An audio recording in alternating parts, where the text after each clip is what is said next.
Panay ulan na naman tayo kaya maganda at perfect itong lulutuin natin ngayon dahil papainitin lang naman ang ating araw at katawan. Of course, masarap ito kahit anong season. But mas masarap pag tag-ulan, lalong-lalo na kasama ang ating buong pamilya sa hapagkainan. Sinong Pinoy ba ang hindi kakain ng sardinas? Of course, wala. Bihira lang yung hindi kakain ng mga Pinoy ng sardinas dahil ito ang pambansang ulam kaya grab your miswa and sardinas dahil yan ang ating menu for today's video. Ipapakita ko sa inyo ang aking napakamahal na palayok. Dito talaga natin lutuin para mas lalong sasarap ang ating simple at masustansyang ulam. Una ko lang ginisa ang ating sibuyas at bawang. Of course, sa mga hindi pa nakagamit ng palayok, subukan niyo po ito. Nakikita ko some of my lolas may palayok pero hindi talaga siya ginagamit usually araw-araw. Kaya nung nakakita ako ng palayok at mura lang naman, bumili ako.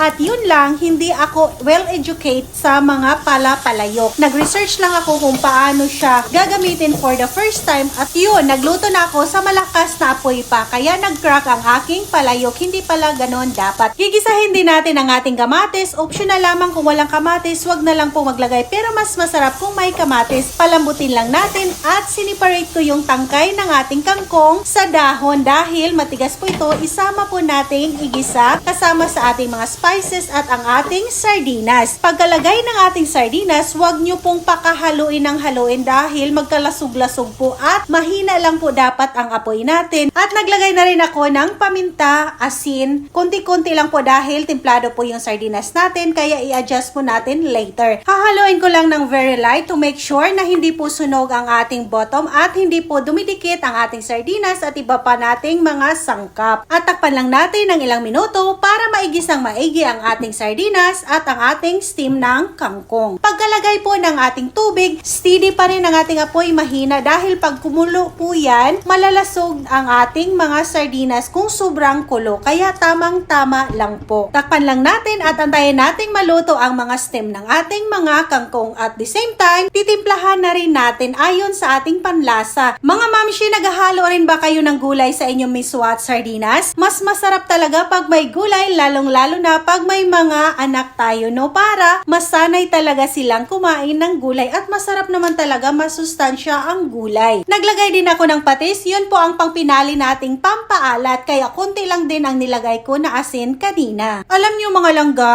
at this point nasad talaga ako. Pasensya na talaga kayo, uunahan ko na kayo dahil sa aking pagmamadali akala ko naka-roll pa rin ang ating kamera. Hindi ko po napindot ang ating kamera sa paghalo ng ating miswa at yung kangkong natin. Yun po ang na-miss ko dito. Nag-struggle kasi ako sa pagbukas ng miswa kaya pinatay ko muna yung cam. Nakalimutan ko namang i-on ulit. Anyway, pagkalagay ng ating dahon ng mga kangkong at miswa, matagal na yung 1 minute. Huwag nating pakatagalan dahil madali lang talagang maluto ang miswa. Mga seconds lang yan. Huwag nating kalimutan pag magluto tayo ng mga miswa, huwag nating i-overcook. At dito parang nakulangan ako ng paminta kaya nag-add po ako at kunti pang patis para talaga malasang malasa yung miswa at sardinas natin. At pagkatapos, of course, masarap pag may garnish.